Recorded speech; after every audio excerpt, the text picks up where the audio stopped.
Hey, what have you been up to lately? If I asked you this question, would you go, not much? I don't know what to say? Well, never fear, because in today's lesson, over the next 30 minutes, you are going to learn my top tips for having a successful conversation in English so that you can breathe easy and have wonderful conversations in English. Hi, I'm Vanessa from speakenglishwithvanessa.com. And like always, I have created a free PDF worksheet with all of the important information from today's lesson. Every tip, every trick, every sample sentence. And in the bottom of this worksheet, you can answer Vanessa's challenge question so that you never forget what you've learned. You can click on the link in the description to download that free PDF worksheet today. All right, let's get started having wonderful conversations in English by learning some of the things that you learned in the classroom and compare those to what we actually use in real life when we're having real conversations in English. Let's see. You may have spent a lot of time in the classroom with an English teacher who taught you lots of rules of English. And it is true that English has a lot of rules, just like any language. But did you know that in order to speak fluent English, there are a few rules that you need to break? If you're someone who loves to break rules, this is a dream for you. But if you are a rule follower, you're going to need to take a deep breath because these are essential rules to break if you want to be fluent in English. Let's get started with rule number 1 that you should break to speak fluent English. Let's imagine that someone calls you and you don't recognize the number, you don't know who it is, and they say, "Hi, is this Vanessa?" And you think, "Oh yeah, that's me, but I don't know who you are." Well, in the classroom, you would be taught the phrase, "To whom am I speaking? To whom am I speaking?" This is very formal. You might hear this in a TV show using old, proper English from a long time ago, but in daily conversational English, we would not use this. So what could you say instead? If someone calls you and you don't know who they are, you want to ask, right? But what's a good question? You could ask, "Who am I speaking with?" Or you could just simply ask, "Who's this?" You're using the word who instead of whom. We rarely use whom in daily conversation, so you're switching up the grammar of this and you're saying, "Who's this? Who am I speaking with?" And technically this phrase, "who am I speaking with?" breaks another important rule that we'll talk about a little bit later. Classroom English rule number 2 that we often break in fluent English, that's this one. There are a lot of problems with this plan.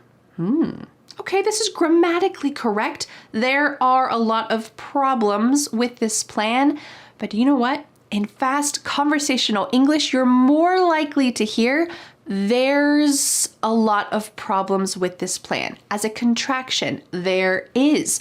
But this is wrong. This is incorrect. There is problems. The word problems is plural, so technically we need a plural verb. There are problems.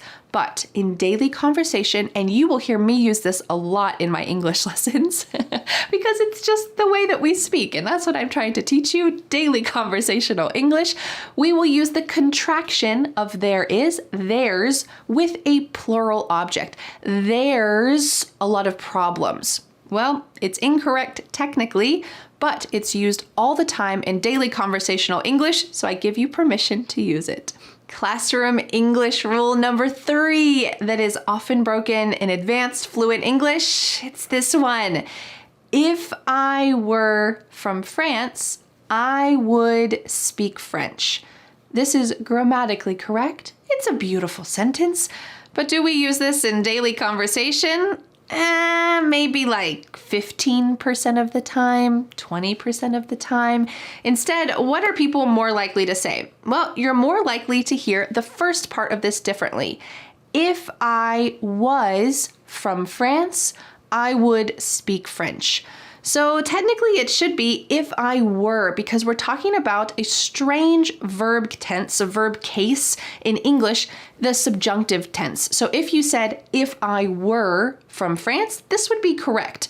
But instead, in daily conversation, we say, if I was.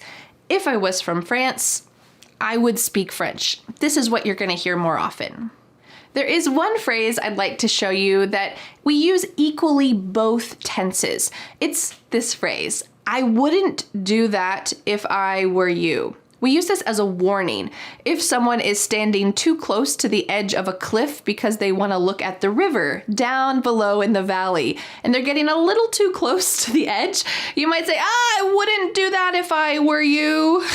But you could also switch it and instead use the incorrect verb, but it's commonly used in daily conversation. Instead, you could say, I wouldn't do that if I was you. Both of these are equally used. So you're going to hear both, and even though was is incorrect, it's used all the time, so I give you permission to use it. The fourth classroom English phrase that is taught in the classroom but is not often used in daily conversation is this tricky one about verb tenses. Before I started learning English, I had thought it was impossible. Here we're using I had thought because it's an action that happened before something else in the past. But really, in daily conversation, we just simplify it.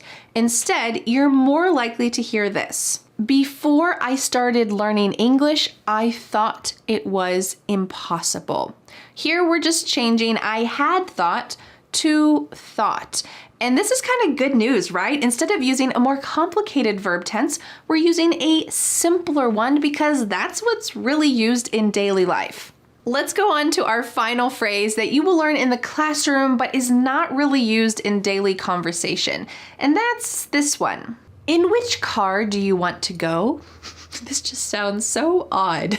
But do you know why this is taught in the classroom? In fact, my English teachers told me this as well, even as a native English speaker. This was taught in English classrooms in the US. In which car do you want to go? Here, what they're trying to do is avoid using a preposition at the end of a sentence. So you will still hear people say, you should never end a sentence in English with a preposition. Here, the preposition is in. But do you know what? This is used all the time in English. So let's switch this around and hear how much more natural it sounds when we end a sentence with a preposition, because that's what people really use. Which car do you want to go in? All of a sudden it feels so much better to say that. The word in is at the end of this question. Yes, we are ending this sentence with a preposition, but who cares? This is how people speak. Which car do you want to go in? And you know what? You can use this type of English in business and academic English as well. It's really just a rule that people say in the classroom, but it's not really anything that's used in real life, even in these more formal situations. To help you remember this, and also just a little joke, I heard a great joke about not ending a sentence with a preposition. Let me tell it to you. There was a new student that went to Harvard, and when he met one of his classmates, he asked his classmate, "Where are you from?" The student looked at him, saw that his shirt wasn't very clean, he didn't look very rich, very intelligent, and he said, "Where I'm from, I know not to end a sentence with a preposition," because he asked, "Where are you from?" and from is a preposition. So the new student said, "Oh, sorry, where are you from, stupid?" Because really, the thing here is that the question, "Where are you from?" is totally fine. But that other student wanted to have a snobby response. "Where I'm from, I know not to do that." But in reality, it's totally fine to say, "Where are you from?" So he just kind of made it a little bit humorous. Great work. Well, now that you know how we speak in real life, in real conversations, I want to help you be able to have the words that you want to say in a conversation. And usually when we have a conversation, we need to ask questions and give answers. Like, what have you been up to lately, that I asked at the beginning of this lesson? So here you are going to learn the top 50 questions and answers in English. You can take notes, or you could simply download the free PDF worksheet for this lesson so that you always have these top 50 questions and answers to review. Let's go. Are you ready to get started with category number 1? I'm ready. All right, our first category are greetings. How's your day going? Pretty good. How about yours? You been doing okay? It's been kind of a hard week, but it's getting better. How you been? I've been good. I haven't seen you for so long. How have you been? What's new with you? Oh, we just had our 3rd baby. My family's so excited.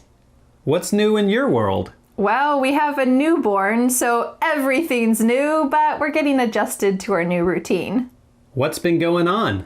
Well, our boys are excited about going back to school. I'm excited about growing the business. It's just been a busy time, but so far so good. How's it going? It's going. It's been a hard week. I hope that I'll get to relax this weekend.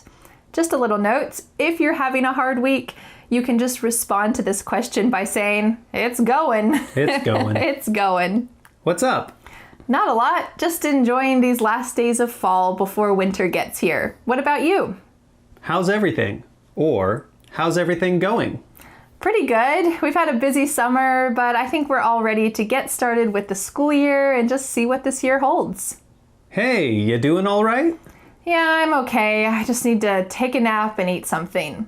Just a little note, this question is a great one to ask when you think someone's not looking so well. Maybe they're feeling a little sick, a little tired. You can ask this question just to kind of check up on them. Yeah, especially if you're like a friend. Yes. Wouldn't necessarily say like a coworker you don't know that well. Yeah, this is good for someone you care about. Yeah.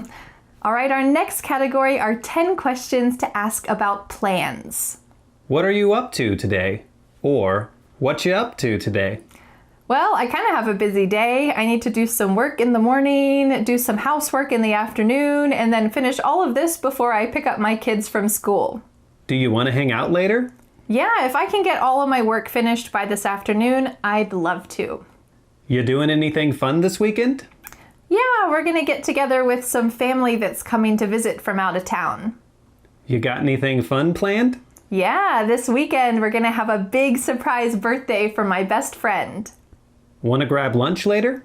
Actually, I was about to make a big salad with vegetables from the garden. Want to join me? Where you headed? I was gonna go drop some books off at the library and then head to the farmer's market. Want to join me? What you got going on this weekend? Well, we're gonna go on a big family hike because it's supposed to be great weather all weekend. What are your plans for dinner? I don't really have any. Do you? Are you gonna be around later? Yeah, give me a call around 2 o'clock and I can talk. Just a little note, this is a great question to ask when you don't have time to have a conversation now, but you really want to tell someone something, so you're just asking about their availability for later. Have you decided where you're going on vacation? Yeah, I think we're going to take a big road trip to visit some friends and then we'll go to the lake together. All right, let's go to our next category, which are the top 10 questions to talk about your interests or hobbies. What do you like to do in your free time? Well, I like to make jewelry out of recycled things and sell them at craft shows. How long have you done that? I just started in the last few years. What got you into that? Well, I like being creative and I like trying to reduce waste where I can. You want to try? Well, I don't have much time right now, but maybe tomorrow. What are you into? Well, I love being outdoors and in nature, so I'm into hiking, gardening, really anything that involves being outside. What's that like? Well, to go hiking, especially in the rain or inclement weather, you have to be pretty tough, but it feels fun and you feel courageous. I think it's personally pretty exciting. How'd you learn that? Well, I learned a lot about gardening online by watching YouTube videos, but it's also through trial and error. Have you seen the latest Batman movie? I haven't seen it, but I've heard it's pretty good. Have you read the book Atomic Habits? No, I haven't. Have you? I think I want to learn piano. Can you teach me? Sure, I love teaching people. All right, let's go to our next category, which are the top 10 questions that you'll ask around the house. Can you help me with something? Sure, give me a second and I'll be right there. Have you seen my jacket? Yeah, I think it's on the chair. Did you check the closet? Yeah, I did check the closet, but I didn't see my shoes in there. Can you pass me the salt and pepper? Sure, here you go. Did you check the mail today? I did. Our package didn't come yet. Have you fed the cats yet? Actually, I watched while the boys did it. They did a great job. Is it time for dinner? Well, it's a little early for dinner, but I'm hungry. Let's eat. Would you rather fold laundry or put away the dishes? Because both have to be done. Well, I'd rather fold the laundry if you put away the dishes. Do I have to? I know, I don't like doing chores either, but they have to be done. This is a really common question that children will often ask in this whining tone. Do I have to? When they don't want to do a chore, but they know it's required. Will you hit the light? Yeah, in just a sec. I want to finish reading this page. This is a great question that you can ask for turning on or turning off the light. Will you hit the light? All right, here's our final category with the top 10 questions and answers to use about your job or work. How's the project going? It's going pretty well. I like working with my team and I think we're gonna finish by the deadline. Are you working on anything fun? Well, there's nothing too exciting right now, but we're about to start a big new project next week. What do you do? Or, what are you studying? I'm a teacher. Or, I'm studying to become a teacher. What's your dream job? Well, I don't really have a dream job, but a lot of things that I like involve working with people. So maybe my dream job is working with people in some way. I'm looking for a job. Is your company hiring? You know, I'm not sure, but I'll ask around. What kind of work experience do you have? Well, I really love working with technology and computers, so that's what I've been doing for the last 5 years. What's your favorite part about your job? Well, I really like working with people, so it really makes me happy when I see them grow and develop and progress. What's your least favorite part of your job? Well, sometimes I don't really like the business parts of running a business. Taxes, payroll, spreadsheets, all that stuff. Blech. Would you rather do manual labor or have a desk job?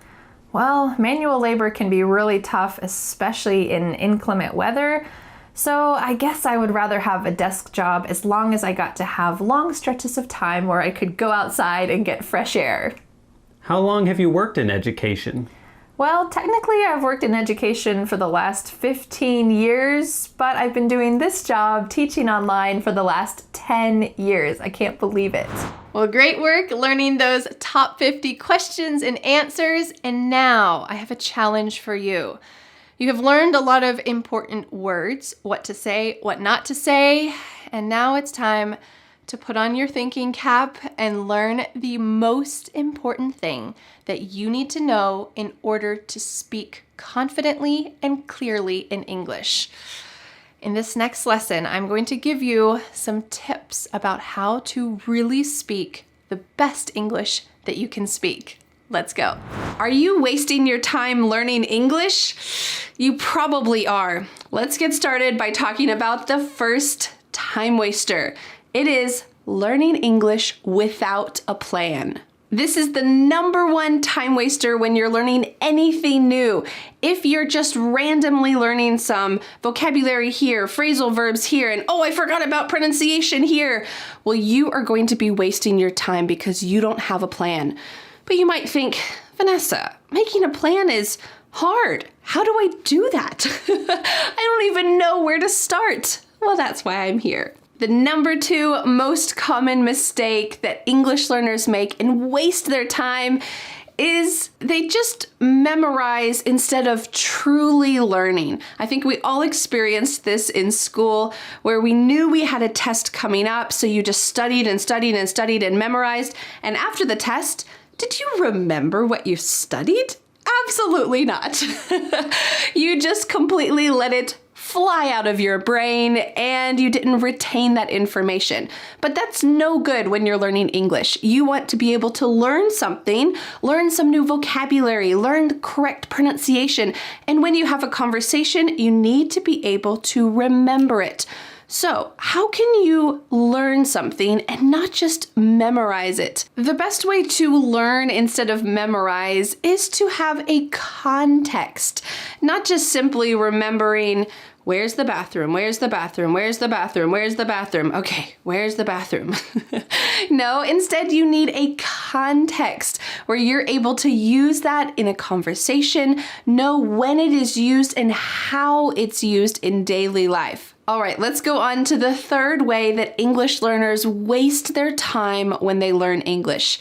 And it is that they don't take notes or use worksheets as they're learning. Scientific studies have proven that when you write something down, specifically on paper, but you can take notes on a device as well, this helps to connect those concepts to your brain so that you can remember them more easily. So I highly recommend taking notes as you watch my YouTube lessons. Download those worksheets and take notes as you're watching my YouTube videos. The goal is to be able to remember everything that you've learned, not just mindlessly watch English lessons, but to really remember it, and taking notes can help you to do that. I remember that when I was first learning French, I would go to my French professor's office for about 30 minutes a couple times a week, and she would ask me simple questions like, what did you do this weekend? Or what are you going to do tomorrow? And I didn't have much vocabulary to explain what I wanted to do or what I had done, but when she gave me some vocabulary that I could use, I wrote it down. I had so many pages of notes, and this was extremely helpful. Sometimes I went back and reviewed them, sometimes I didn't, but the act of writing it down helped it to not just go in one ear and out the other. Instead, it went in one ear and it stuck. So I highly recommend taking notes, and using the worksheets for my English lessons can help you have an outline that you can take notes with. The fourth way that English learners waste their time while they're learning English is a really big one. I have a question for you. Are you a perfectionist? A perfectionist is someone who cannot stand, they can't handle when things are not perfect. It has to be perfect before you take that first step. Maybe you're trying to do something new and you can't take that first step because you know that you're probably going to make a mistake. You can't have a conversation in English because you're so worried about making a mistake. What if I don't have the right word? What if they don't understand me? What if I can't understand them? And then you decide to just not do anything. Being a perfectionist can be a huge roadblock for your English learning, and this will really make you waste time because really, the faster that you get started, the better it will be. So what's the solution if you are a perfectionist? Well, my tip for you is to just take a simple step. You don't need to just jump in and give a huge presentation in English. Instead, start slowly. Look around your room and see if there's a way that you can describe what you see. I see a computer monitor. I see a couch. Out the window, the birds are... What's that word? Oh, I don't know the word for what sound birds make. I'm going to look it up. Chirping, the birds are chirping. Okay, here you are making mistakes in a safe environment. You're learning new words, and we can use the previous tip. You can write down the birds are chirping so that you can remember that, but starting slow. Don't jump into a scary scenario where you're giving a presentation. That will trigger every bit of perfectionism in you. Instead, start slow. Talk about the things you see around you and build up that confidence. The fifth and final way that English learners often waste their time while they're learning English is that they wait until they think their English is good enough to begin speaking. Maybe you started learning English when you were in elementary school, and oftentimes in these classes, the teachers will ask students to repeat things. Where's the bathroom? Where's the bathroom? I have a pencil. I have a pencil. So you repeated things with the teacher, but were you really speaking and having a conversation? Not really. So if you can understand my YouTube videos, your English level is high enough to start having English conversations. A great way to start doing this is just to take a little step, and you can use one of the videos in my series, Speak With Me, where I will ask you a question in the video and then I'll pause and you'll have a chance to be able to speak back. I'm not going to tell you the exact words you need to say. You need to create them from your brain, but this will be a safe environment for you to start speaking. So the next time that you see someone who's an English speaker, maybe your coworker says, "Hey, how was your weekend?" Oh, you feel much better because you've already practiced speaking in that safe environment. I highly recommend that all of my English students speak English in a conversation setting at least once a week. This is a great way to have a deadline so that you know, okay, Tuesday is coming. I'm going to be speaking in English on Tuesday. I need to listen to some podcasts. I need to watch some of Vanessa's videos. I need to prepare my mind a little bit for English. And then on Tuesday, you got it. You can speak in English. Well, great work learning how to have great English conversations over the last 30 minutes. And now I have a question for you. Are you a perfectionist? Are you someone who strives for perfection? And do you have a hard time forgiving yourself when you make a mistake? What about when you make a mistake when you speak in English? Can you forgive yourself and move on? This is essential for speaking clearly and confidently in English. Let me know in the comments if you are a perfectionist, or maybe you are a recovering perfectionist. You're trying to forgive yourself more and more. That's important. Well, thanks so much for learning English with me. And don't forget to download the free PDF worksheet for today's lesson with all of these speaking tips and tricks, questions and answers, ideas and theories, and ways for you to actually have real conversations in English. Plus, at the bottom of the worksheet, you can answer Vanessa's challenge question so that you never forget what you've learned. You can click on the link in the description to download that free PDF worksheet today. It is my gift to you. Well, thank you so much for learning English with me, and I'll see you again next Friday for a new lesson here on my YouTube channel. Bye. But wait, do you want more? I recommend watching this video next, where you will continue to improve your English conversation skills, including the top small talk questions and answers that you can use so that you can seem friendly and not creepy. Make sure that you use them correctly and find out how in this lesson. I'll see you there.